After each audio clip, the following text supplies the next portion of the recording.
Hello there. 2020 has totally changed the game for everyone, personally, professionally. Organizations have totally flipped upside down. And one question that people have in mind is whether or not their processes are as good as they think they are, or are they even relevant in how they operate today and or how they will operate in 2021. So there are 4 ways to tell whether or not your processes are as good as you think they are. These are very quick assessing ways, obviously not exhaustive to what you would examine, but these will give you a hint. And this is something that you should look at on a regular basis. Don't take for granted that it will not change. So first and foremost, does everyone who is part of the process need to continue to provide input or to make the decisions as they are today?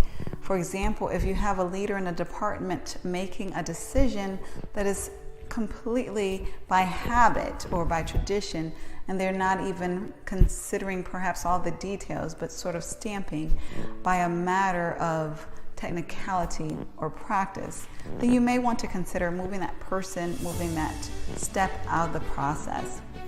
Number 2, is there consistent accuracy in the process? If your process is consistently producing inaccuracies or errors, that means that there is probably something wrong with how the process is running. There's a way that you can make it more efficient, more accurate, maybe providing more checks and balances, things of that nature. But if you do have an above number of desired errors, that means that your process probably needs some type of revamping. Number 3 is, has the work that has been getting done, has it been getting done the same in this new pandemic era? So for example, some people are taking shortcuts, however, they're seeing the same amount of quality. So is your work getting done in fewer steps or in different ways, but yet producing the same quality or better quality? This is a sure sign that it's time to take a good review of your process. One area that we all are looking at is telecommuting, for example.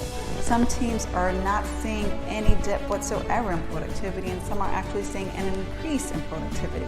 So that is a sign that the traditional process may or may not necessarily be in favor of the organization. And number 4, are people content or are they complaining about the process? Sometimes, especially if you're at the top, you may be happy regarding how things are running, but the people who are actually the closest to the process, who are the most informed, may have issues of which you are not aware or you may not necessarily appreciate because you're not literally right there on the ground. So you want to make sure that if there are a lot of complaints, that you're examining those complaints. But if everyone seems content with the process, that may be a sign that it is working well. So definitely keep these quick 4 hints in mind when you are considering whether or not you should be revamping your process. And have a great day.